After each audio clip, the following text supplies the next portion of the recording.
Ah Bruno, aujourd'hui tu viens nous parler d'une info absolument essentielle puisque tu vas nous raconter quels sont les différents métiers qui recrutent dans la région Nouvelle-Aquitaine et puis comment aussi se positionner peut-être vraiment sur ces métiers. Alors j'ai des infos de première main, c'est les dossiers, les infos du tu nous parles juste, moi je goûte parce que là j'ai ça sous les yeux. Je vois bien, elle préfère les gâteaux que ce que je vais lui dire, c'est pas grave. Une petite chouquette faite par Audrey. Le baromètre de main-d'œuvre de France Travail de 2025, il est très clair, on recrute en Nouvelle-Aquitaine essentiellement des aides-soignantes et des infirmiers, des chauffeurs routiers, des conducteurs poids lourds, des maçons, des agents de propreté, des cuisiniers et serveurs. C'est quand même entre 10 et 18% de besoins en plus par rapport à 2024. Ça, c'est quand même important. Rien que dans la santé et l'action sociale, il y a 37 000 postes à recruter en Nouvelle-Aquitaine. Par exemple, à Limoges, le CHU, en 2025, recrute 350 infirmiers. C'est pas rien. Une autre information qui mériterait qu'on y passe une chronique entière, c'est qu'à Bordeaux, par exemple, il y a dans le secteur du médico-social 3 postes pour un candidat. Alors ça, tu donnes l'exemple d'une offre de formation sur un territoire. Les besoins ne sont pas forcément les mêmes partout. Non, et c'est ça, on a une grande et belle région, donc il y a des besoins différents. En Gironde, par exemple, il y a une forte demande dans le domaine de la santé, l'hôtellerie-restauration, le numérique. À Bordeaux, on recrute 1000 postes de développeurs web en 2025. C'est pas rien. Dans la Vienne, cette année, il y a un boom sur les recrutements dans le secteur du transport et de la logistique.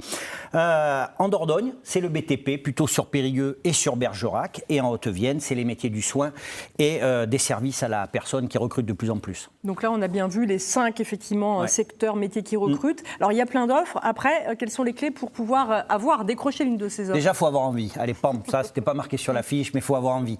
La deuxième chose, c'est qu'il existe des dispositifs qui sont relativement efficaces. Par exemple, tu as la POEC, donc ça, c'est des acronymes de France Travail, c'est un peu compliqué.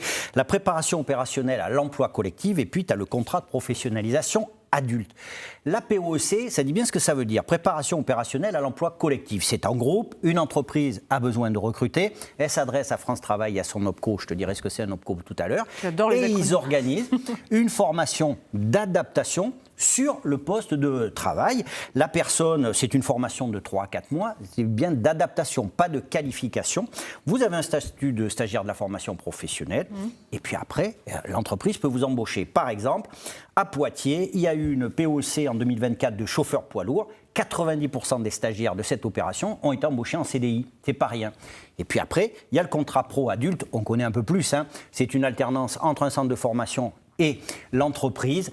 C'est un contrat qui est très prisé par l'hôtellerie-restauration. Pour ceux qui n'ont aucune expérience, formation dans le domaine de l'offre, qui peut quand même les intéresser. Là aussi, il existe des choses. Alors, je recommence avec mes acronymes. Une PMSMP, période de mise en situation en milieu professionnel.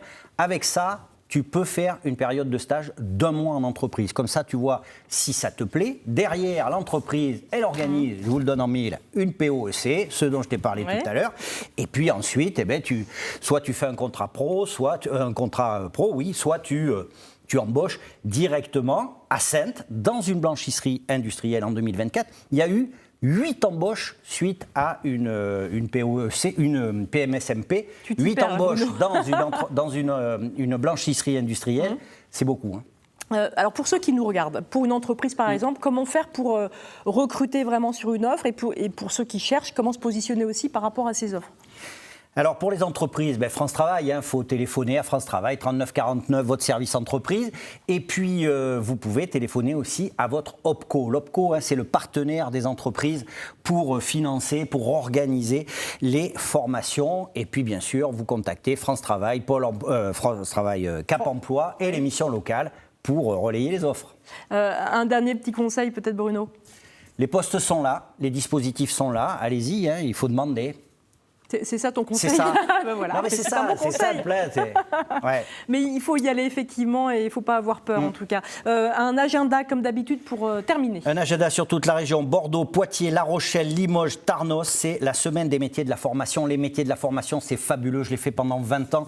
Il y a plein de postes, formateurs, assistants pédagogiques, conseillers d'orientation, ingénieurs pédagogiques.